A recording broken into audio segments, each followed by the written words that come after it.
આગળ સમાચારમાં વાત કરીએ તો સમાચાર સામે આવી રહ્યા છે। કહી શકાય કે નર્મદા ખાતે સૂઈ રહેલા દંપતી પર ગાડી ફરી વળી હતી અને જેમાં દંપતીનું મોત થયું છે।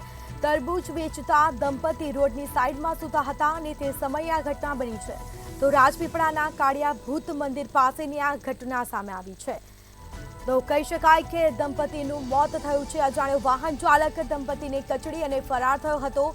તો આ મામલે પોલીસે તપાસ હાથ ધરી છે। વાહન ચાલક નશાની હાલતમાં હતો કે કેમ તે અંગે પણ તપાસ કરવામાં આવી રહી છે કે ગાડી ફૂલ સ્પીડમાં ચલાવી રહ્યો હતો તે અંગે હાલ પોલીસે તપાસ ચાલુ કરી છે। ગુનો દાખલ કરી તપાસનો દોર શરૂ કરવામાં આવ્યો છે। તરબૂચ વેચતા દંપતી રોડની સાઈડમાં સૂતા હતા અને તે સમયે આ ઘટના બની છે। અજાણ્યો વાહન ચાલક દંપતીને કચડી અને ફરાર થયો, જેમાં ઘટના સ્થળે જ દંપતીનું કરુણ મોત થયું।